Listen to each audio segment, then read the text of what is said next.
Now there's a ton of romance anime and they're all great to watch, but now as a grown adult there is only a few romance anime out of the plethora of them out there that can be relatable, since most of them are kind of high school life type. I really love more of the adult life romance anime such as Wotakoi and Recovery of an MMO Junkie, two of which are some of my favorite series. 365 Days to the Wedding is a more grown adult romance series with a twist of awkwardness that highlight two very shy individuals who tend to keep to themselves. The traveling company they work at plan to open a new branch in Alaska, and they are prioritizing single people to move there to help run it. Now I'm not too sure if that's a thing to where companies can send you to another place without consent just because you're single, but that is the main plot. Takuya Ohara and Rika Honjoji have their own reasonings of wanting to stay in Japan. Ohara wants to stay because his cat. He loves his cat, and the cat is just a really awkward cat just like him. And Rika has her hobbies that involve the geography of Japan. Two reasonings that I find reasonable because I love my dog and I love California. Ohara and Rika decide to fake that they are getting married to their coworkers to avoid the inevitable. Although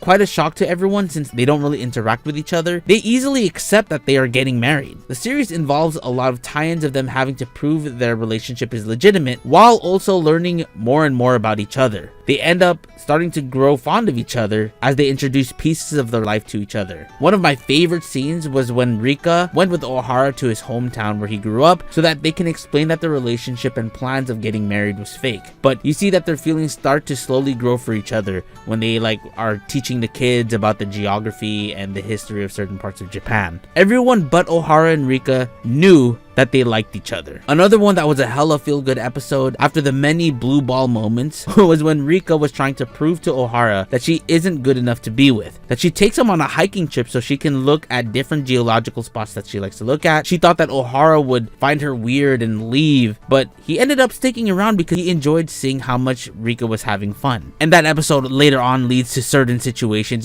this very feelsy episode. And it was like a moment that was like, it's about time that this finally happened. If you know, you know. Of course, later this anime doesn't completely blue ball you, and they end up getting engaged, yada yada yada. So with that, it just tells you that this anime ends perfectly. They also highlight some other adult relationships of their co-workers, of one that was going through a possible divorce, another one who fell for someone who had a child that she revealed to him, and he ended up choking on an opportunity. All very real. That episode was just like, bruh, I felt for my guy. This anime gives a very realistic view of how relationships can be for adults, especially when it comes to people who keep to themselves, and of course the other characters who are fairly, I would say, quote unquote, what is normal anyways, but yeah, you would say that they're normal. It had a mixture of comedy and romance altogether. This was an anime that I really enjoyed from fall 2024, and it's definitely worth the binge watch now if you're waiting for winter anime to kind of come to fruition.